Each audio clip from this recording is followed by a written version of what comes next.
Vous entrez dans un monde où l'impossible devient réalité. Un lieu où les frontières de la peur n'ont plus de limites.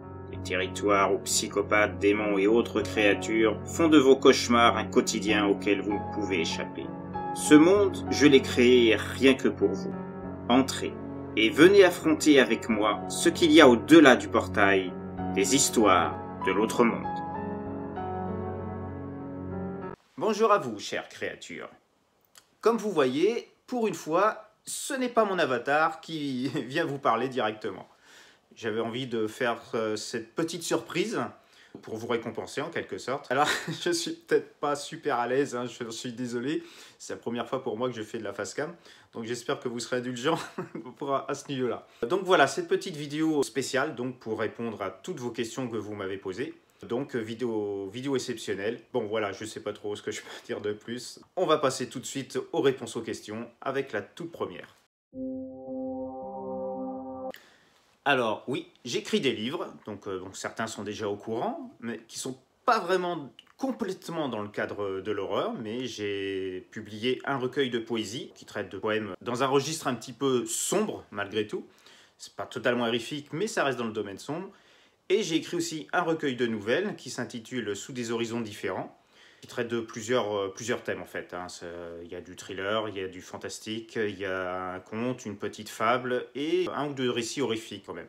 Donc les deux livres sont présents sur la plupart des bibliothèques, enfin les plateformes numériques comme Amazon, De Citre ou la Fnac, sous mon pseudo d'auteur qui est de Fabs donc. Donc je répète les noms des ouvrages, Sous des horizons différents pour le recueil de nouvelles et Idées noires pour le recueil de poésie. Sinon, je travaille actuellement sur deux romans. Un qui est centré sur... Alors là encore, c'est encore très différent de l'horreur puisque c'est une romance fantasy avec des sorcières notamment. Mais enfin, des Wicca pour être plus précis. Et le deuxième, en fait, lui est plus dans le domaine horrifique et traite dans le monde de la pègre. Et puis bien sûr, il y aura, quand j'aurai terminé le troisième cycle de Christa, je vais rassembler un petit peu tout ce qui concerne le Monsterverse qui sont reliés à Christa, à Sacham, à Vladimir. Et il y aura ça va faire je pense un gros pavé. Un gros pavé qui s'intitulera Les Enfants d'Atlantis et qui regroupera donc toute l'histoire de Christa et Sacham avec les liens qui sont connectés avec, c'est-à-dire il y aura des détails sur Victor, sur Vladimir, sur le dévoreur de cœur et tout ça. Donc tout ça, ça va pas être pour tout de suite vu que le troisième cycle n'est pas encore complètement terminé. Mais ça va être le prochain projet. Donc voilà, pour répondre à cette question en mode large sur le fait que j'écris, puisque certains le savent déjà, mais avant de faire ces petites histoires sur YouTube, j'étais écrivain déjà dès l'origine. Donc voilà, je ne sais pas trop dire que le plus, donc on va passer à la question suivante. Alors, niveau diplôme littéraire, en fin de compte, j'ai un diplôme qui est une licence de lettres à distance. Mais je me suis arrêté là parce que le niveau était un petit peu trop élevé pour moi. J'avais de gros problèmes avec le latin et le grec en fin de compte, donc j'ai pas voulu aller chercher plus loin parce que non, j'étais vraiment pas à l'aise avec ça, puis je prenais pas de plaisir à continuer plus loin, donc je me suis arrêté à cette licence de lettres. Donc voilà. Mon inspiration, très vaste sujet, étant donné que je m'inspire de à peu près tout et n'importe quoi. Donc évidemment, l'horreur, évidemment tout ce qui est lié à l'horreur directement, que ce soit les films, les séries, les documentaires, tout ce qui a trait à l'horreur, ça peut être aussi de l'art, la peinture, ça peut être les dessins, ça peut être des œuvres photographiques, enfin, je prends vraiment mon inspiration de tout. Je m'inspire également énormément des sites spécialisés dans le paranormal ou l'horreur, ou même des simples faits divers un peu partout. Ça peut être sur des sites américains, ça peut être des sites japonais, des sites espagnols, des sites russes. Alors je vous rassure, je ne connais absolument pas toutes ces langues. J'ai déjà du mal avec l'anglais. Pour l'écrire, c'est déjà compliqué. J'arrive très bien à le comprendre. Mais alors, pour le parler, je suis une brêle totale. Donc, alors, je vous laisse imaginer pour les autres langues, hein. Non, non, je me sers de Google Trad pour traduire les autres sites et trouver des infos. Je vous rassure, je suis absolument pas doué en langue, pas du tout. Pour écrire, ça va, mais non, non, non, non. Je m'inspire aussi des revues scientifiques. Enfin, c'est très, très large comme question. Parce que je m'intéresse vraiment à tout ce qui peut donner libre cours à des histoires. Des fois, ça peut être vraiment un petit filet de quelques lignes sur un article. Ça peut parler d'une maison qui a subi, qui a subi un tremblement de terre. Bon, j'exagère un petit peu, mais c'est pour vous donner, mais mon cerveau est parfois très incontrôlable. Il trouve des idées sur vraiment n'importe quel sujet. Donc, je me renseigne sur tout. Je me renseigne vraiment sur tout. Donc, mon inspiration, elle est extrêmement vaste, en fait. Et puis bien sûr, tous les classiques. Je m'inspire aussi d'auteurs, hein. Évidemment, je suis quelqu'un qui est très littéraire, donc je lis énormément. Bon, bah, bien sûr, vous le savez tous, hein, Lovecraft reste mon maître. Je pense que mon inspiration principale vient de lui, malgré tout. Mais après, il y a plein d'autres sujets qui me donnent l'inspiration. Donc voilà. Allez, question suivante. Depuis quand je suis passionné par le surnaturel? Ben, en fait, je suis dans le bain depuis très très jeune, très très très jeune. Alors je sais plus si c'est à vous que j'en avais parlé, peut-être au niveau des commentaires ou sur d'autres réseaux, mais j'ai vécu plusieurs expériences surnaturelles, dont deux EMI, dont une que j'ai pris le courage de parler il n'y a pas très longtemps sur le serveur de Creepy Stories.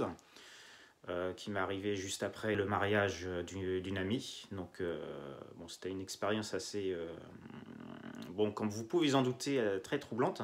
Peut-être qu'un jour, je serai amené à faire une petite vidéo aussi sur ça. Donc, d'ailleurs, n'hésitez pas à me dire si ça pourrait vous intéresser que je fasse une petite vidéo qui serait dédiée à vos expériences surnaturelles. Je sais que ça se fait beaucoup de la part de mes collègues. Moi, je ne l'ai jamais fait encore. Donc ça peut être quelque chose à creuser. Donc n'hésitez pas à me dire en commentaire si vous seriez intéressé que je fasse une petite vidéo dans ce style, où vous m'enverriez vos témoignages. Et bah, moi je ferai quelque chose, un petit montage, quelque chose de soft, hein, parce que ça sera un format différent, où je pourrai relater vos expériences surnaturelles et je rajouterai certaines des miennes, donc celles que je peux parler.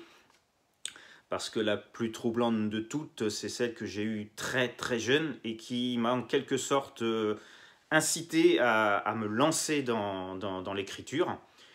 Je peux juste vous dire que c'est relié à Lovecraft, mais je n'en dirai pas plus, que c'est quelque chose de très très troublant, très intime. Donc je ne pourrais pas vous en dire plus parce que à l'heure actuelle, je ne suis pas encore prêt à parler de ça. C'est juste que cette expérience m'a en quelque sorte lancé dans la carrière d'écrivain et m'a incité à m'intéresser au surnaturel sous plusieurs formes. Donc voilà, n'hésitez pas à me dire en commentaire si vous voulez que je fasse une petite vidéo dans ce style. Ça peut être intéressant. Puis j'ai réussi à me libérer dernièrement d'arriver à parler d'une de mes expériences paranormales. Donc, et à part mes proches, je peux vous dire que c'est quelque chose qui est très difficile pour moi d'en parler. Donc j'ai envie de dire que ça fait une sorte de petit déclic, donc je pense que je suis plus à même de parler de certaines de mes expériences. Ça fera peut-être le sujet d'une vidéo, donc dites-moi ce que vous en pensez. Voilà, donc on va passer à la question suivante. Alors, ça c'est du Sony tout craché, hein. Je parie que je suis sûr que tu disais, il va jamais répondre à cette question. C'est mal me connaître. Moi, tout ce qui est le plus stupide, je suis prêt à répondre. Alors, pour répondre à cette question, qu'est-ce que je porte comme couleur de caleçon? Eh ben, tu vas être déçu. Tu vas être déçu parce que je ne porte pas de caleçon. Alors, je te rassure, hein, je me balle pas à poil non plus. Je ne suis pas à ce niveau-là. Mais je ne porte que des boxers. Donc voilà, pas de caleçon. Désolé. Désolé, je ne peux pas te donner la couleur des caleçons. Et j'ai une particularité pour le noir. Donc, bon, bah voilà. Bon, j'aime pas trop tout ce qui est coloré, en fait. Sauf si ça représente des personnages d'anime. Donc, j'en ai beaucoup de... J'en ai certains qui sont... Bon, je vais pas dire rares, mais voilà, j'en ai des personnages de séries d'anime, de Evangelion, de Shiki, de Rosario Vampire, de One Piece, de Fairy Tail, un petit peu tout. Tout ce qui a trait à l'anime, bah voilà, ça fait partie de mon petit secret que je vous dévoile aujourd'hui, voilà. J'en ai même un des Wings. Et oui, je n'aime pas que les séries d'horreur. Mais ça, je sais qu'il y a certains d'entre vous qui le savaient déjà. Donc voilà. Bon voilà, on va s'arrêter là. Alors j'espère que ça répond bien à ta question, Sony. Espèce de petit vilain, va. Allez, question suivante. Combien de temps pour faire une creepy? Ben, en fait, tout dépend du sujet. Si le sujet vient de mon inspiration propre, ça peut être très rapide. Ça peut être de l'ordre de 2 3 heures. Tout dépend de mon inspiration. Donc des fois, j'ai un cerveau qui va avoir une idée toute bête et bon, bah oui, en 2 3 heures, la creepy, elle est écrite. Bon, après, il y a tout le travail qui va derrière parce que par exemple, moi, je fonctionne par un système de fiches. C'est-à-dire tout ce qui concerne l'histoire, que ce soit les personnages, que ce soit les lieux, que ce soit les objets, enfin, tout ce qui peut me servir de base pour construire mon histoire, je vais noter ça sur des fiches. C'est-à-dire je ne vais pas écrire directement. N'importe quelle histoire, je fais d'abord des petites fiches pour établir les bases de mon histoire. Et à partir de là, après, je commence l'écriture. Donc dans des cas-là, oui, pour des histoires simples, ça, oui, en 2 3 heures, ça peut être fait.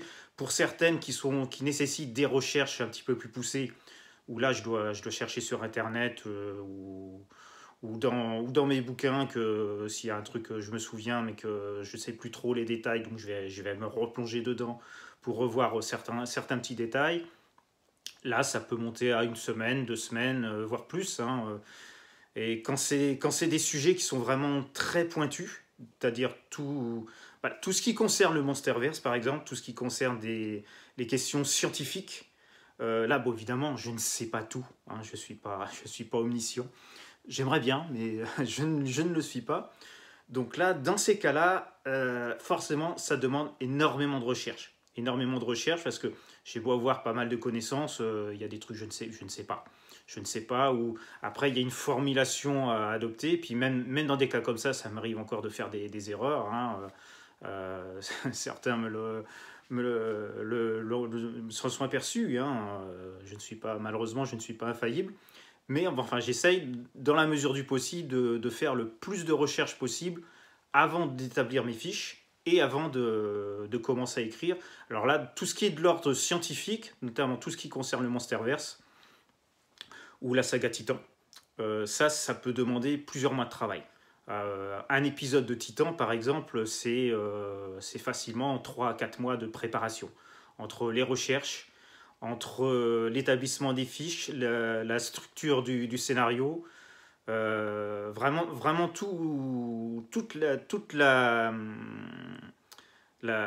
j'ai envie de dire, toutes les étapes de construction d'une histoire comme Titan, ça peut prendre 3 à 4 mois, facilement. Et d'autres histoires qui incluent des sujets que je ne connais pas forcément, ça peut demander également plusieurs mois de travail en amont. Et ça, c'est juste pour la phase écriture. Après, évidemment, il y a toute la partie montage, parce que là, il faut que je fasse les recherches visuelles, les recherches de musique, tout ce qui s'adaptera le mieux à la scène. Il y a quels effets je vais apporter sur certaines scènes, s'il y en a certaines qui nécessitent des effets, d'autres non. Alors ça peut être des effets photographiques, hein. Je ne suis pas non plus technicien d'effets spéciaux, hein. Quand je dis effets, hein, c'est concentré sur le montage en lui-même, hein. Je suis pas, je suis pas Douglas Trumbull ou autre, hein. Non, non, je suis pas un technicien d'ILM. Donc quand je dis effets, c'est des effets photographiques, hein, essentiellement. Ça peut être des effets de lumière, des effets d'ombre, ça peut être des montages de photos, ça peut être de l'incrustation. Il y a toutes ces petites choses-là. Ça demande également de la recherche, du temps pour savoir où je vais les placer, s'il y a besoin d'en placer. Surtout qu'à à certains moments, je fais des essais, ça ne marche pas toujours, donc je dois faire autre chose, parce que des fois, les fondus ne s'accordent pas forcément. Donc tout ça, ça prend énormément de temps. Il y a la recherche musicale aussi, il y a l'établissement des miniatures, Tout ça, ça prend énormément de temps. Donc, bon, pour donner une petite idée, une vidéo comme Steampunk, qui est celle qui m'a donné le plus de travail, c'est près de 6 mois de travail au total. Si je compte la préparation, la recherche, la recherche visuelle, les vidéos, le montage en lui-même et tout, c'est 6 mois de travail pour Steampunk. Pour Steampunk, si vraiment j'assemble tout. Et tout ce qui est du Monsterverse, c'est à peu près du même niveau. C'est à peu près du même niveau. Donc, tu vois, c'est très varié en fait. C'est très varié. Je peux avoir des histoires qui peuvent se faire en quelques jours, en quelques heures, et d'autres qui vont demander énormément de travail. Donc, c'est très aléatoire. Tout dépend du sujet, vraiment. Voilà. J'espère que j'ai bien répondu à ta question. Quel genre d'adversaire? Alors, franchement, je suis courageux, mais pas téméraire. Disons, je n'irai pas vers le danger, hein. Je suis tout le contraire de mes personnages qui souvent ont tendance à aller là où il faut pas. Quel genre d'adversaire? Je pense que si je devais choisir un adversaire, j'en prendrais un sur lequel j'ai un petit peu de chance de m'en sortir. Donc, des robots, c'est même pas la peine, hein, c'est clair que je me fais rétamer. Des créatures surnaturelles, c'est pareil, hein, j'ai absolument aucune chance contre elles. Donc, j'ai envie de dire que les tueurs sont peut-être ceux que j'ai peut-être le plus de chance de m'en sortir. En courant très vite, parce que je ne l'affronterai pas. Ah, je suis... Non, non, ou alors, il faut vraiment que j'ai le style d'arme de Terminator ou autre pour arriver à avoir la témérité d'affronter le tueur, hein. Donc, non, non, je pense qu'en fait, aucun. Je ne suis pas... Surtout si c'est des personnages que j'ai créés. Alors là, je sais que j'ai absolument qu'une chance. Donc voilà, non, j'ai pas je pense pas que, à part les tueurs sur lesquels j'aurais peut-être une petite chance, franchement, sinon, c'est vraiment la seule catégorie de personnages que je pourrais être à peu près en mesure d'affronter. Voilà. Allez, question suivante. Alors, si mon roman devient aussi populaire, bon, déjà, faut que je le sorte, hein, déjà, parce que j'en ai 2 en cours, plus le prochain qui est prévu pour Krista. Alors déjà, moi je suis quelqu'un qui est très simple, hein. Donc franchement, le limousine, c'est pas du tout mon truc, pardon. Ouais, j'arrive même plus à parler. Les soirées mondaines, alors pas du tout. Alors, si vous voulez vraiment que je m'endorme quelque part, vous m'emmenez dans une soirée mondaine. Vous êtes certain que je m'endors au bout de 5 minutes, il n'y a pas de problème, hein.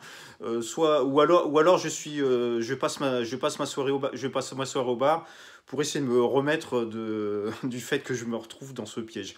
Non, non, c'est pas du tout. Je suis pas du tout dans le principe de richesse ou autre que ça. C'est vraiment pas mon truc du tout. Moi, je suis vraiment quelqu'un de très simple. Vous voyez, une voiture, bon, déjà, là, actuellement, j'ai plus de voiture parce qu'elle HS. Mais question voiture, franchement, du moment qu'elle roule, que je peux me déplacer, moi ça me suffit, hein. Je n'ai pas besoin d'avoir une Rolls Royce ou autre. Alors bien sûr, comme tout le monde, hein, j'aime les belles voitures, hein. J'aime beaucoup, j'ai un gros faible pour les Lamborghini et puis les Spider. Mais c'est pas pour autant que je me baladerai dans l'une d'elles un jour, hein, parce que c'est pas mon truc, hein. C'est vraiment pas mon truc, hein, non, niveau richesse. Les seules richesses que si un jour je deviens populaire et que j'ai des bons revenus, la seule chose que je me prendrais, c'est éventuellement une maison avec des pièces spécialement dédiées au manga à l'anime, parce que là, c'est sûr que en matière de figurines, de manga et de coffrets d'anime, là, là, je me fais un gros plaisir et je remplis des pièces entières de ça. Donc, ça sera vraiment le seul plus que je me ferais si un jour je deviens populaire, hein. On ne sait jamais, hein, donc bon. Moi, je suis quelqu'un de modeste, hein. Je pense pas que j'arriverai à ce niveau-là, hein, mais je sais qu'on le dit souvent que je suis trop modeste, mais non, franchement, c'est pas. Après, j'apprécierais, hein, mais franchement, tout ce qui est luxe, c'est vraiment pas mon truc du tout. C'est vraiment pas mon truc du tout. Donc voilà. Non, les limousines, non, c'est pas mon truc du tout, hein. Moi, une pauvre Renault 5, je m'en fous, hein, du moment que je peux me déplacer, ça ne suffit largement. Je veux pas de plus. Donc voilà pour ta question. Allez, question suivante. Mes vœux un génie. Alors là, c'est difficile comme question. Je crois que je vais revenir un petit peu sur la question précédente, c'est-à-dire que bah avoir accès à tous les mangas, tous les mangas et animes du monde, et puis voir la plus grosse pièce qui existe au monde pour que je puisse mettre tous les mangas et les animes. Premier vœu. Et si un truc qui me plairait beaucoup, c'est vivre au Japon. Avoir une maison de style japonais dans le Kansai. Ah bah là, je suis heureux, mais alors à un point que vous n'imaginez même pas. Ça m'empêchera pas de continuer à faire mes vidéos, hein, mais bon, elle serait pas en japonais, hein, je vous rassure, elle resterait en français. Ça serait juste que j'habiterais au Japon. Sans que ça serait vraiment un très très beau rêve. Et en troisième vœu, voilà. Je sais, alors là, je pense que ça va en faire rire beaucoup, parce que ceux qui connaissent mon talent de chanteur, je suis sûr qu'ils vont se dire, bah, t'as aucune chance. Mais un gros rêve, un rêve de gosse, un rêve de fan d'anime et de J-pop, parce que, comme vous le savez, j'aime tout ce qui a trait à la culture japonaise. Et parmi mes chanteuses préférées, il y a Yumi Yamazaki et il y a Lisa. Lisa, bon, je vais pas dire que j'y voue un culte, mais je suis extrêmement fan de cette chanteuse. Et si je devais choisir un troisième vœu, bah, je pense que ça serait de faire un duo avec Lisa. La pauvre, elle va souffrir en m'entendant. Mais c'est vraiment le truc qui me plairait bien, quoi. Juste pour le fun, bon, même si je sais que la chanson sera massacrée avec ma pauvre voix merdique de chanteur. Parce qu'autant je me débrouille très bien en écriture, mais alors en chanson, j'ai fait des essais sur Smule, c'est une catastrophe. Donc voilà, puis bon, bah je suis pas comme Aladdin, hein, je libère pas le génie. Donc voilà, j'y ai pas pensé. Bon bah tant pis, hein, le génie, il faudra qu'il attende le prochain pour être libéré, hein. Désolé génie. Excuse-moi d'avoir pensé à moi d'abord. Allez, question suivante. Comment j'ai découvert ce monde?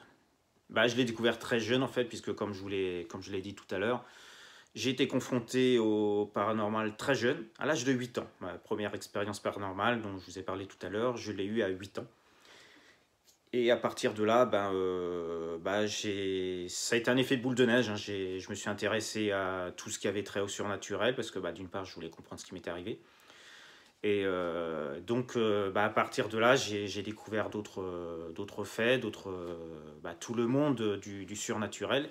Et donc par effet boule de neige, j'ai découvert aussi tout ce qui a trait à l'horreur. Bon, là-dessus, j'ai été beaucoup aidé aussi par mon frère qui était à fond dedans et qui m'a fait découvrir pas mal de grands classiques, comme L'Exorciste, Evil Dead, La Nuit des Morts Vivants, ça fait partie de mes tout premiers films. Et Le Cauchemar de Dracula aussi, qui a été vraiment le tout premier film vraiment horrifique que j'ai vu. Et, donc j'avais vu à moitié parce que était caché en partie derrière l'oreiller. Mais bon, j'étais très jeune, hein, quand j'ai découvert Le Cauchemar de Dracula en même temps. Mais donc après, après j'ai découvert plein d'autres auteurs à partir de là, Stephen King, Peter Straub, Dean Ray Koontz, qui ont été d'énormes sources d'inspiration. Et pour tout ce qui est du domaine scientifique, mes maîtres restent Isaac Asimov et Michael Crichton. Surtout Michael Crichton, ça se voit peut-être pas forcément beaucoup dans le Monsterverse, sauf ceux qui connaissent son œuvre, mais il y a du Lovecraft, bien sûr, parce que Lovecraft, c'est vraiment celui qui est présent dans quasiment toutes mes histoires, par son univers, par son mode de pensée, par sa technique d'écriture. Mais Michael Crichton est également extrêmement présent, surtout dans le Monsterverse. Dans tout ce qui est du domaine scientifique, génétique, je dois énormément à Michael Crichton parce qu'il m'a énormément inspiré dans ce domaine-là.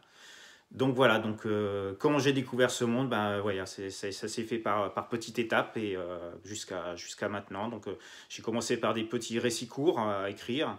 De plus en plus, j'ai découvert d'autres auteurs, d'autres styles, d'autres modes. Je suis passé beaucoup par la poésie pour écrire, en fait. Hein. Au début, j'ai fait des petites histoires, et après, j'ai beaucoup fait de poésie très sombre, très horrifique. Mais pas seulement, j'ai fait aussi des poésies plus gaies, plus lumineuses. Donc je suis passé par des sites, mais c'est ce qui m'a permis de développer mon style d'écriture, en fait. La poésie était très importante pour moi parce elle m'a énormément aidé à développer mon propre style d'écriture. Au départ, c'était des petites poésies, comme beaucoup font, hein, en respectant les normes poétiques et tout. Et après, petit à petit, j'ai fait mon propre style de poésie avec des vers de plus en plus longs. Donc après, c'était plus vraiment des rimes. Sinon, il y avait toujours des rimes, mais c'était de la prose totale. Et c'était un mélange de nouvelles et de poésie, en fait. J'appelais ça modestement de la nouvésie. C'était mon petit terme à moi pour désigner ce que je faisais. Et c'est à partir de là que j'ai fait des récits plus longs. Et puis après, c'est mon cerveau qui a fait le reste. Voilà comment j'ai découvert ce monde.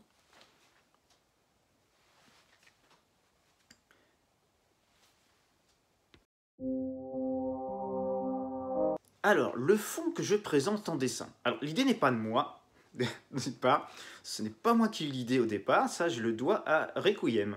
C'est elle qui m'a...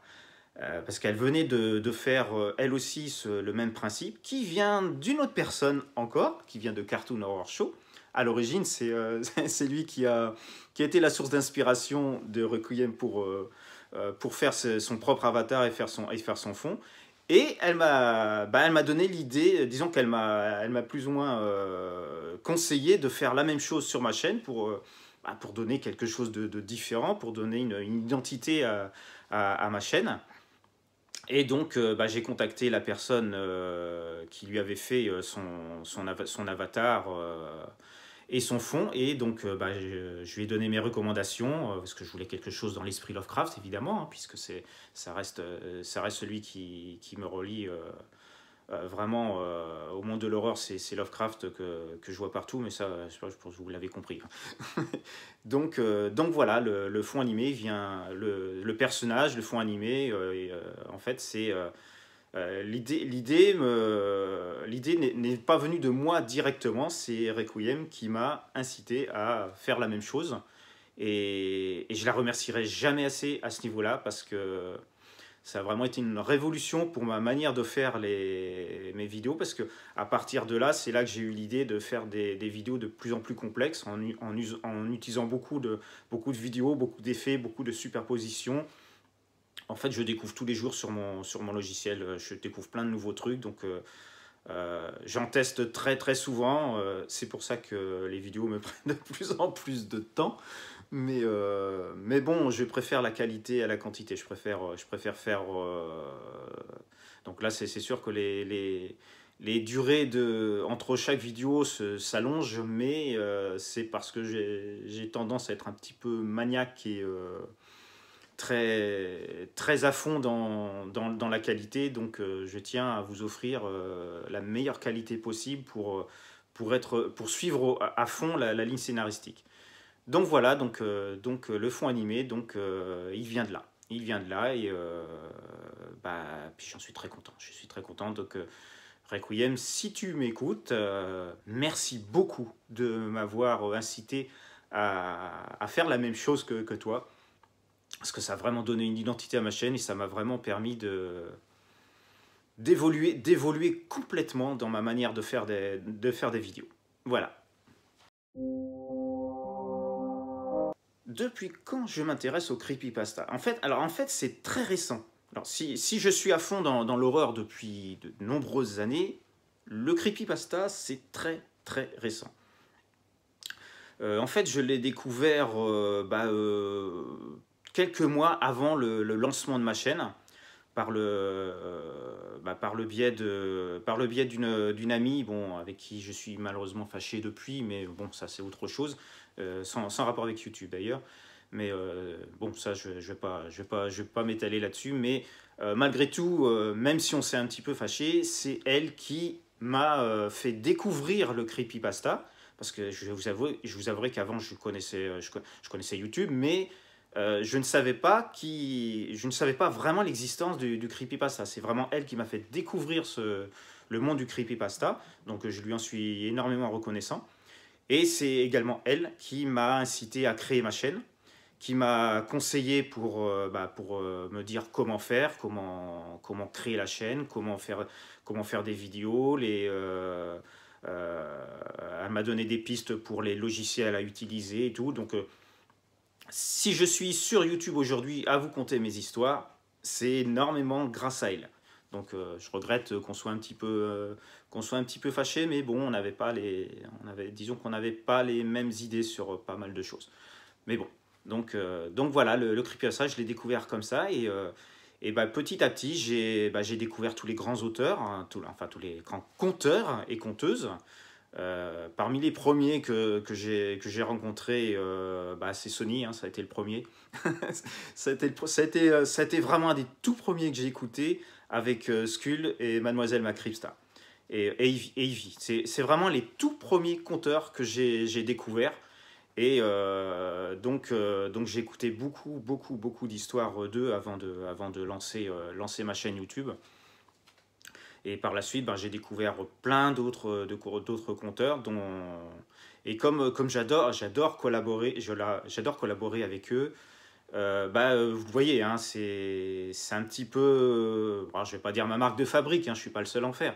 Mais c'est vrai que je fais énormément de collaborations parce que j'adore ça. J'adore rajouter des voix dans mes histoires parce que je trouve que ça donne une identité, ça donne une immersion beaucoup plus puissante avec des voix de conteurs et de conteuses. C'est toujours un immense plaisir quand ils acceptent de venir faire un petit tour sur mes histoires. Donc voilà, puis depuis, j'ai évolué, j'ai connu plein de monde, plein de personnes très attachantes, très intéressantes, très sensibles, toujours à l'écoute. Donc ça, c'est quelque chose qui est très important aussi dans le creepypasta. On n'en parle pas assez, mais la solidarité entre conteurs et conteuses, elle est très importante. Parce que j'ai envie de dire que c'est même le cœur du creepypasta, c'est le partage. Le partage, la solidarité, les conseils, l'aide, c'est quelque chose qui est quelque chose qui me plaît énormément, qui m'a plu énormément dès le départ sur le creepypasta. C'est cette forme de solidarité ensemble, d'aide. Ça, j'aime énormément ce principe. Et voilà, c'est ce qui m'a permis d'en être là où j'en suis aujourd'hui, avec cette vidéo. Voilà pour ce qui m'a incité à découvrir le monde du creepypasta en lui-même. Alors, le gaming horror. Alors, j'adore jouer. Hein. Je suis un gamer. Je suis un gamer. Alors après, je sais pas si je peux vraiment me qualifier comme gamer parce que, franchement, pour être très honnête, j'adore jouer aux jeux d'horreur, mais je suis une brêle totale. Je suis très mauvais. Pour vous donner un exemple, Resident Evil Village, j'ai mis plus d'1 mois pour arriver à le terminer. Et encore, parce que j'ai reçu énormément d'aide de mes potes pour arriver à passer des niveaux et des séquences. Parce que sinon, je pense que j'y serais encore. Hein. Franchement, hein, à part... je crois que le seul jeu sur lequel j'ai réussi à terminer sans aide, c'est Silent Hill. Mais ça m'a pris... ça m'a pris au moins 5 mois avant de le terminer. Non, je suis une brêle totale. Alors franchement, faire du gaming horror, faire des streams où je montrerai comment je joue... Non, franchement, j'aurais bien trop honte parce que j'ai un niveau qui est tellement mauvais en gaming que non, je ne suis pas prêt à le montrer. Non, pas du tout. J'adore, je vous l'ai dit, hein, j'adore les jeux d'horreur. Dès que j'ai l'occasion, j'y joue énormément souvent, mais jamais je pourrais montrer comment je joue parce que c'est une catastrophe. C'est une catastrophe. Je crois qu'il n'y a pas pire que moi en joueur. C'est pas possible. Donc non, pour répondre à ta question, le gaming horror, non, c'est pas dans mes projets. Alors, les backrooms. Alors, déjà, les backrooms dans le Monsterverse, je vais te répondre directement, non. Non, parce que les backrooms, c'est vraiment un univers à part. C'est quelque chose d'extrêmement complexe. Et le Monsterverse lui-même est déjà très complexe. Et depuis la mise en place de la Chambre des Neuf et la fusion, j'ai envie de dire, des différentes sagas, il devient de plus en plus complexe et étendu. Et c'est pas fini parce que, comme par la suite, je vais faire des spin-offs qui vont être centrés sur les membres de la Chambre des Neuf pour que vous découvriez leurs origines. Donc, c'est-à-dire qu'il y aura des spin-offs. D'abord, il y aura un spin-off. Le premier qui sortira, ça sera celui qui sera centré sur les origines de la Chambre des Neuf en elle-même, qui remonte au XVIIIe siècle, et qui sera relié à une vidéo qui était centrée sur la bête du Gévaudan. J'espère que j'ai bien prononcé cette fois. Sinon, je vais me faire engueuler par quelqu'un si je l'ai mal prononcé. Oui, si, c'est ça, c'est bien Gévaudan, je pense. Excuse-moi si je me suis encore trompé, hein, tu pourras me taper. Ce qui était la créature que j'aimais, donc il sera relié complètement à ce spin-off de la chambre des Neufs. Et il y aura d'autres spin-offs qui vont être reliés aux autres personnages, hein, dont un sur Vladimir qui normalement aurait dû être le premier. Mais comme entre-temps, j'ai fait beaucoup évoluer le personnage, je ne peux pas dire dans quel sens parce que sinon ça va spoiler à fond. Vous le découvrirez au sein du troisième cycle, mais le personnage a énormément évolué. Et du coup, le spin-off que j'avais fait dans un premier temps, que j'avais déjà écrit, il n'avait plus de sens. Il n'avait plus de sens parce que j'ai modifié plein de choses sur sa personnalité. Donc je préfère attendre la fin du troisième cycle de Krista pour faire le spin-off qui sera centré sur Vladimir, qui sera beaucoup plus logique par rapport à ce qu'il est devenu. Parce que si je sors un spin-off avant de Vladimir, alors qu'il n'est pas... sa personnalité telle qu'elle va être définie dans le troisième cycle n'a pas encore été donnée, ça va spoiler, ça va être trop compliqué en termes d'écriture, donc je préfère faire celui de Vladimir après. Et il y aura donc d'autres spin-offs centrés sur Pulsar, sur Galaxy, sur Black Hole, sur Stellar, et un particulier qui sera centré sur Comet, puisque ce personnage-là sera à part, puisqu'elle aura sa propre saga. Puisque Comet, le personnage de Comet, en fait, c'est une marchande de yokai. Donc, elle aura vraiment sa saga elle-même. Elle sera à la fois dans le Monsterverse, et elle aura sa saga personnelle qui sera centrée sur ses clients qui viennent louer les services de yokai beaucoup pour le compte de la pègre, hein, beaucoup pour la pègre japonaise et chinoise, hein, que ce soit les triades ou autres, ce sont ses clients principaux. Pour revenir au Backroom, en fin de compte, comme je dis, le Monsterverse est très complexe et il va faire que ça. Il va faire que monter en intensité en termes de complexité. Donc je ne peux pas mettre quelque chose de très complexe comme les Backrooms en son sein. Sinon mon cerveau il va exploser. Mais par contre, j'ai prévu de faire des histoires centrées sur les Backrooms. Alors je ne sais pas encore si ça sera une histoire solo ou si ça sera une série, je ne sais pas encore. Mais comme je ne veux rien faire comme les autres, évidemment, ça sera quelque chose de très différent. Donc je préfère prendre mon temps pour voir comment je vais élaborer ça. Mais il y aura des vidéos qui parleront des backrooms. Disons que si vous vous souvenez bien, l'histoire derrière la porte était plus ou moins inspirée des backrooms, bon, sous une forme très éloignée.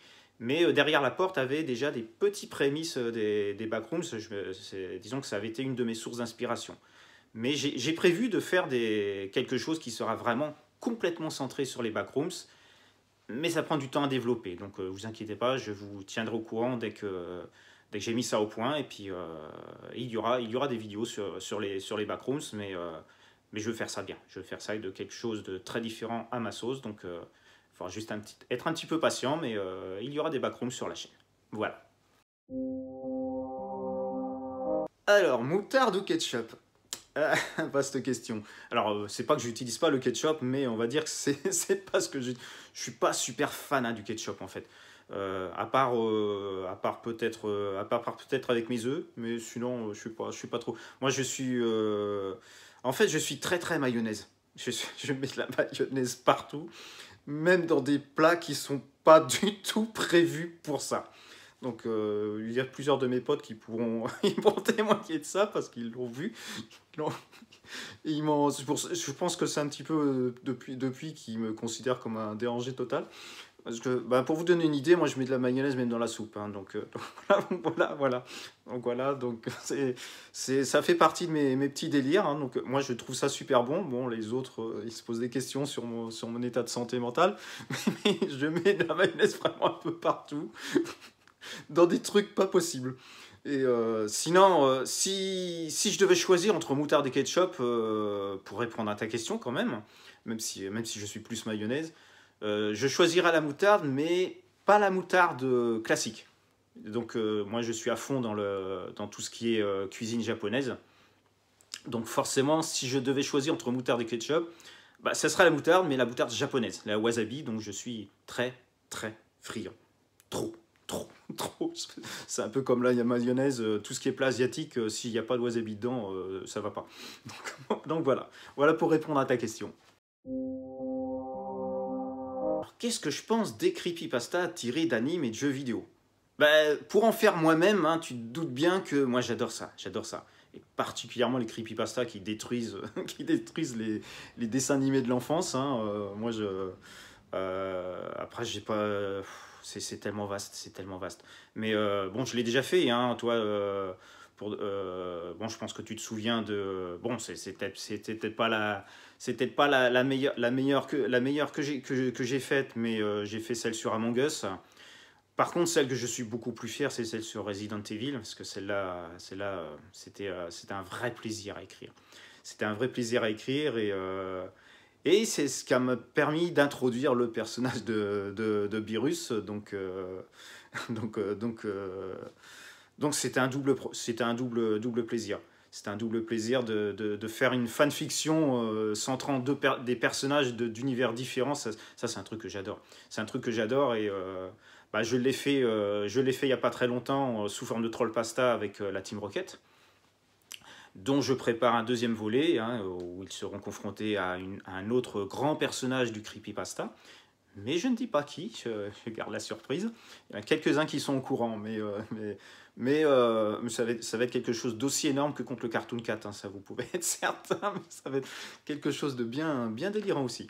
Mais il y a d'autres gros projets qui sont en cours, notamment deux énormes. Un qui sera Détective Conan versus FNAF, bah, tout le monde le sait, hein, je suis un grand fanat de Détective Conan. Hein, il fait partie de mes mangas préférés. Et bah, je vais dire, c'est vraiment un plaisir de fan. C'est vraiment un plaisir de fan d'associer Détective Conan avec FNAF parce que disons, je peux pas dire ce qui en est parce que je garde un petit peu le secret là-dessus. Mais si j'ai choisi ces deux mondes pour les connecter, c'est pas pour rien, c'est parce que j'ai trouvé qu'il y avait vraiment un lien entre les deux qui se prêtait merveilleusement à associer ces deux univers. Un autre qui va se faire aussi, c'est Black Butler versus Creepypasta Legends. Là, ça va être un très très gros morceau d'abord c'est parce que Black Butler c'est aussi un manga que j'adore. Je suis complètement accro à Sébastien, le personnage de Sébastien oh, j'adore ce personnage. C'est un des meilleurs personnages de manga que je connaisse. Il est fabuleux. Donc faire une histoire avec Sébastien dedans, c'est vraiment un rêve de fan, un rêve de gosse même, parce que c'est énorme. Et bah, il va être associé à plusieurs grandes figures du creepypasta. Je ne dis pas lesquelles non plus, ça sera la surprise. Mais voilà, pour revenir à qu'est-ce que je pense des creepypastas tirés d'animes et de dessins animés, bah, je le fais moi-même, hein, alors forcément, moi j'adore, je suis complètement un fan. Et plus il y en a, mieux c'est. Hein. Moi j'en ai écouté plusieurs dans ce style et moi j'adore ça. J'adore. Voilà, on va s'arrêter là. Parce que sinon je vais vous dire j'adore toutes les 3 secondes. Si j'aimerais que mes histoires soient portées à l'écran, bah évidemment, je pense que n'importe quel auteur à qui tu poseras cette question, il te dira oui, c'est évident. N'importe quel auteur. voir ces personnages devenir des êtres de chair et d'os à l'écran, c'est un bonheur. C'est une sorte de consécration, c'est quelque chose de magique pour tout auteur. Donc, moi, lesquels, le choix est vaste, il y a plusieurs histoires que j'aimerais beaucoup qui soient adaptées, mais j'avoue que j'aurais une petite préférence pour le Monsterverse. C'est vrai que s'il y avait plusieurs histoires du Monsterverse qui pouvaient être, peut-être pas en film, parce que c'est très vaste, donc en film ça serait compliqué, mais sous forme de série avec chacune sa série qui serait connectée les unes aux autres comme dans le Monsterverse, ça serait un énorme bonheur pour moi. Et il y a plusieurs histoires comme Titan. J'adorerais voir Titan adapté à l'écran. Ça pourrait faire une saga monumentale au cinéma. J'adorerais, mais après, c'est pas moi qui décide de ça. Malheureusement, ça dépend des producteurs, ça dépend de... Bah déjà, il faudrait que ma chaîne soit un peu plus connue, parce que je pense pas que avec moins de 3000 abonnés, ça va être un petit peu compliqué pour me faire connaître, à moins que, bon, disons que l'espoir est permis, hein, donc qui sait, peut-être qu'un jour je recevrai une belle proposition, pourquoi pas. J'aimerais beaucoup, hein, mais, euh, mais oui, c'est pour répondre à ta question, oui, j'aimerais beaucoup voir mes écrits portés à l'écran. Ça me plairait énormément, ça serait une très très très grande joie pour moi de voir mes personnages devenir des personnages de chair et d'os. Et, et à dire la vérité, c'est vrai que j'y ai pensé quelques fois, mais j'ai même imaginé certains acteurs actrices pour incarner certains personnages, mais ça je dirais pas lesquels parce que parce que ça reste du domaine du rêve. Il faudrait déjà qu'ils soient adaptés pour ça, mais que je reçois une proposition de ça, mais oui, j'aimerais beaucoup voir mes personnages devenir des personnages de chair et d'os à l'écran. Effectivement, comme tout auteur. Alors, ah bah oui, bah mon fils il est à fond dedans depuis, depuis tout petit aussi, hein, je crois que c'est de famille en fait. Donc si vous... le nombre de soirées qu'on a passé ensemble à regarder des films d'horreur, bah je pense que il est un peu comme... Je crois que dès l'âge de 7 8 ans déjà, il regardait des films d'horreur comme moi. Et alors ma femme aimait pas trop ça, c'était pas trop son truc. Ouais, disons que c'est pas qu'elle aimait pas l'horreur, mais elle était plus dans les trucs plus soft, hein. Dès que ça commence à être un peu gore, elle a changé de pièce, hein. Donc je restais seul avec mon fils qui est dedans depuis vraiment tout jeune. Et il est aussi gamer. Alors par contre, lui, il est beaucoup plus doué que moi, hein. Alors si moi je suis une brêle en jeux vidéo, alors lui c'est un crack, hein. Donc c'est un crack. Donc là-dessus, tiens pas de moi parce que il est beaucoup plus doué que moi en gaming. Et il est à fond aussi dans tout ce qui est jeux vidéo d'horreur. Donc, alors Creepypasta, c'est peut-être pas trop son truc parce que, contrairement à moi, l'écriture, la lecture, c'est pas son truc. Autant le jeu vidéo, il est à fond dedans, mais alors l'écriture et la lecture, c'est vraiment pas son truc du tout. Donc, je crois qu'il y a eu il y a eu il y a eu un bug à un moment donné à sa naissance qui fait que bah, il est tout le contraire de moi à ce niveau-là. Tout le contraire et en même temps associé. Donc c'est difficile à définir, mais oui, il a fond dedans. Il a fond dedans. Il est exactement comme moi. Donc c'est un grand fanat d'horreur comme moi. Donc il l'a découvert très jeune aussi. Puis bah, il est toujours dedans. Voilà. Mon plat préféré. J'en ai plein. J'en ai plein, mais si je devais en choisir un seul, bah ça serait le ramen. Ah bah oui, je suis à fond dans l'Asie, hein, je vous l'ai dit. Donc le ramen, si j'en mange pas un ou deux par semaine, ça va pas, hein. C'est presque une drogue, ce plat. Attention, hein, le vrai ramen, hein, pas les copies des fois qu'on voit dans certains magasins où il y a à part des nouilles dedans, à part des nouilles et du bouillon dedans, c'est tout ce qu'il y a, hein. Mais non, le vrai ramen, d'ailleurs je le commande chez un marchand spécialisé dans les produits asiatiques. Et bon, c'est pas des imports non plus, parce que les pauvres, ils auraient du mal à faire le voyage, hein. Mais si un jour je pouvais aller au Japon, manger un ramen dans des petites boutiques de rue, mais ça serait un plaisir. Mais tellement j'adore ce plat, tellement j'adore ce plat. Donc mon plat préféré, oui, c'est ça, c'est ce ramen, à fond, à fond, à fond, à fond. Mais c'est quoi cette question? Gaëtan, tu me tues. Pourquoi le chocolat est si bon? Alors, j'en sais rien, et franchement, je m'en fous. Du moment que je peux m'en régaler, parce que oui, je suis un gros mangeur de chocolat. Trop, trop.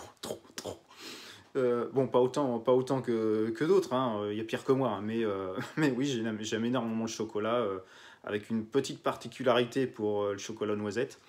Mais bon, du moment que c'est du chocolat, de toute façon, toutes les formes sont bonnes. Alors pourquoi il est si bon? Je n'en sais rien. Et je veux même pas le savoir, en fait. Du moment que mon ventre l'apprécie, moi, ça ne suffit. Donc voilà, c'est tout ce que je peux dire. J'ai pas... Je suis désolé, si tu cherchais à savoir l'un des mystères du chocolat, bah, c'est pas moi qui pourra te l'apporter. Hein. Faut voir avec ceux qui le fabriquent. Hein. Moi, je suis juste un gros mangeur, c'est tout. J'ai pas la solution à ta question. Désolé. Mais Gaëtan, c'est quoi ces questions?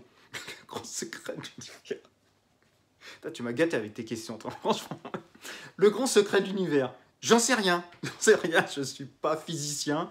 Je suis pas. Non, je suis.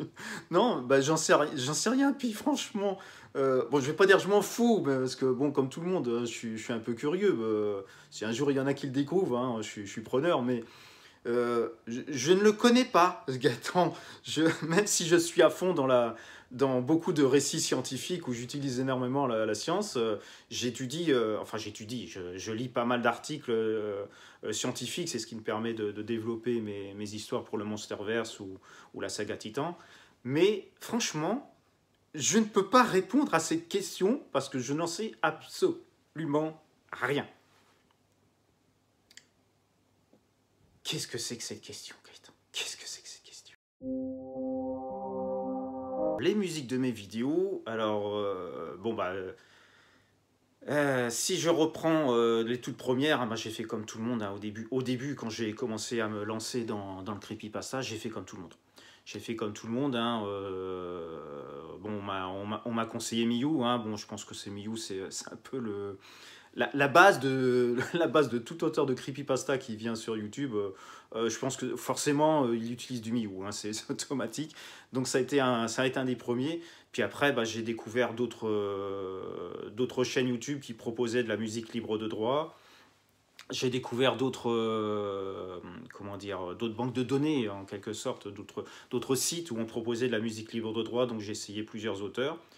Et puis un jour, j'ai fait la rencontre d'un grand monsieur, d'un grand musicien, parce que je tiens à faire de la pub pour lui, parce que c'est vraiment un grand musicien. Enfin, pour moi, en tout cas, c'est un très grand musicien. Alors, sa chaîne aujourd'hui s'appelle Babou Recording. C'était anciennement Stardust From Sun, donc tel que le nom, vous l'avez vu sur certaines de mes vidéos. Parce que j'ai utilisé énormément de ces vidéos. J'ai utilisé énormément de ces musiques sur mes vidéos parce que j'adore ce qu'il fait. Il a une manière moi, il a fait... et pas seulement dans le domaine de la musique d'horreur, mais dans plusieurs domaines. Moi, franchement, si vous voulez vraiment écouter de la grande musique, de la bonne musique, il a fait des reprises de grands thèmes comme La Chevauchée des Valkyries, comme Carmina Burana, qui est un thème qu'il a fait à ma demande, parce que je suis un grand fanat de l'opéra Carmina Burana. Oui, ça fait partie de mes petits secrets aussi. Alors, je ne suis pas trop fanat de l'opéra d'un point de vue général, mais Carmina Burana, j'adore. Et ce qu'il m'a fait pour Carmina Burana, c'est extraordinaire. Et il m'a fait d'autres... si vous vous souvenez bien, la Fille des Enfers, toutes les musiques de la Fille des Enfers, c'est lui qui les a fait. Je vais lui envoyer les musiques originales de l'anime, et il les a transposées à sa sauce, et il m'a fait un boulot, mais alors, extraordinaire. Et donc, depuis janvier 2021, c'est toutes les musiques qu'il y a dans mes vidéos, elles sont toutes de lui. J'utilise que ces musiques. C'est une sorte de petit... je ne vais pas dire que c'est un contrat, mais c'est quelque chose qui me tenait à cœur parce que j'aime tellement ce qu'il fait que je voulais qu'il n'y ait que lui qui fasse que j'ai en termes de musique dans mes vidéos de façon à lui faire de la pub parce qu'il le mérite. Donc franchement, si vous aimez la bonne musique, rendez-vous sur sa chaîne, rendez-vous sur Babou Recording, vous ne le regretterez pas parce qu'il n'y a pas que lui, il y a d'autres artistes qui figurent sur cette chaîne aussi qui sont tout aussi doués. Donc franchement, rendez-vous sur cette chaîne parce que c'est extraordinaire. Et c'est donc il fait, mis à part la musique du générique d'ouverture, qui est Miyu, une fois encore, mais toutes les autres musiques sont toutes de Babou Recording. Donc c'est une sorte de petit contrat personnel que je me suis engagé à faire, de mettre que ces musiques dans mes vidéos. Donc toutes les musiques que vous entendez, elles sont de Babou Recording. Sauf quand c'est pas moi qui fais le montage. Par exemple les vidéos qui sont montées par d'autres, que ce soit pour des amis ou bon, ça m'arrive rarement, mais en général, bon, bah, ils vont mettre leur musique à eux, utiliser d'autres sites. Et puis Requiem qui va mettre ses musiques à elle aussi, mais qui sont très très bien aussi. Puis donc moi je suis très content de ce que Requiem me fait sur les montages parce qu'elle fait un travail extraordinaire également. Donc j'espère que vous appréciez de toute façon c'est indiqué hein, quand c'est elle qui les fait. Franchement, elle fait un travail fabuleux au niveau des montages. Et les choix des musiques qu'elle fait sont également très très bons. Mais sinon, quand c'est moi qui fais les montages, toutes les musiques, depuis janvier 2021, elles sont toutes de Babou Recording. Donc je vous invite vraiment à aller voir à écouter surtout, à écouter ce qu'il fait parce que c'est un grand monsieur. Donc voilà. Si tu les trouves top, Creepy Music, si tu trouves les musiques top, moi ça me fait très plaisir parce qu'il le mérite. Donc, alors toutes ces musiques sont libres de droit, donc tu peux les utiliser aussi hein, si tu en as besoin pour des vidéos ou si tu veux le conseiller autour de toi. N'hésite surtout pas parce qu'il le mérite amplement. Donc voilà d'où viennent les musiques qu'on entend dans mes vidéos. Et je suis très content d'entendre que tu les trouves top parce que ça me fait super plaisir. Parce que Babou Recording est vraiment un très très grand monsieur de la musique. Pour moi, c'est vraiment un ténor. D'ailleurs, entre nous, je l'appelle souvent le maestro. Voilà. Voilà d'où viennent mes musiques. Donc, voilà, cette vidéo se termine. Donc, j'espère que j'ai bien répondu à vos attentes en termes de réponses. Et moi, ça m'a fait très plaisir de faire cette nouvelle expérience en face cam. Il y en aura d'autres, mais je ne dis rien de plus. Je ne dis rien de plus, je vous laisse la surprise. Mais il y aura d'autres face cam. Donc j'espère que je n'ai pas été trop mauvais, parce que c'est vraiment une première expérience en face cam, donc je ne sais pas ce que ça va donner. Donc j'espère que vous serez un petit peu indulgents, hein. Je suis pas super à l'aise. Là, vous ne le voyez pas, mais j'ai les jambes qui tremblent, mais c'est horrible, c'est catastrophique. Je ne sais même pas comment j'arrive à encore tenir debout. Mais voilà. Donc, voilà. Donc, je vais vous laisser maintenant et je vous dis à très bientôt. Donc, normalement, je vais reprendre prochainement parce que, bon, comme je vous l'ai dit il n'y a pas très longtemps, j'ai eu des petits soucis de santé le mois d'octobre a été très intensif. Très, très intensif et du coup, mon corps n'a pas aimé à fond. Mais je vais revenir bientôt. Donc, vous inquiétez pas, ça va arriver très vite. Et je vais pouvoir vous offrir d'autres histoires. Donc forcément, par rapport à ce que j'ai prévu, il va y avoir pas mal de petits décalages sur certaines vidéos du fait de cette absence. Mais bon, petit à petit, je vais reprendre. Et puis, comme je vous dis, hein, je préfère la qualité à la quantité. Donc, même si ça prend un petit peu de temps, je vais revenir très bientôt. Vous en faites pas. Donc, je n'ai pas l'intention de me laisser faire par mon corps. Hein. Je vais me battre contre lui. Je vais faire, je sais pas, je vais commander un exosquelette, je sais pas, je vais voir ce que je peux faire. Sur le dark web, me commander un autre dos. Si vous avez des solutions, n'hésitez pas à me le dire, hein, ça peut toujours être marrant. Bon, pas trop, pas trop illégal quand même, parce que sinon ça va pas être le top. Mais voilà, ben voilà, je vais vous laisser parce que je sais plus quoi dire en fait. Donc, je pense que j'ai fait le tour. Et juste un petit truc, surveillez bien la période de Noël, puisqu'il y aura quelque chose de particulier. Les contes de Noël de cette année seront très particuliers, très à part. Donc ça va être également une nouvelle expérience de format vidéo. Et en 2023, non, je vous fais un petit avant-goût, mais en 2023, il y aura également une nouvelle forme de vidéo que je vous dévoilerai au travers de petits teasers que je suis en train de confectionner. Donc le premier teaser, j'arrive vraiment plus à parler, c'est une catastrophe. Le premier teaser qui devrait arriver, je pense qu'il devrait arriver dans le courant décembre. Et pour vous donner une idée, ce sera des courts-métrages. Donc oui, je vais me lancer dans le court-métrage, dans une nouvelle forme de vidéo. Donc ça va être une nouvelle expérience. Donc là actuellement je fais plein d'essais, je m'exerce, j'ai acquis plein de matériel. Donc la maison, j'ai l'impression d'être dans un studio de cinéma par moment parce qu'il y a des trucs partout, c'est horrible, mais franchement c'est quelque chose qui me plaît énormément et que j'avais envie de faire depuis longtemps, et ça fait 1 an en fait que je pense à ça. Mais seulement, il me fallait le matériel et il fallait que j'ai des décors qui soient adaptés pour. Donc, dans ces courts-métrages, vous allez découvrir ma maison, enfin l'extérieur de la maison, peut-être quelques intérieurs, je ne sais pas, je vais voir encore, ça va dépendre des scénarios que je vais faire. Mais beaucoup du jardin, beaucoup du village où j'habite, hein, parce que j'habite dans un petit hameau d'une dizaine de maisons, hein, donc ce qu'on appelle le trou du cul du monde, hein, donc, pour parler simplement. Et c'est vraiment dans la campagne profonde du Berry. Mais il y a plein d'endroits là-dedans qui sont propices à l'horreur.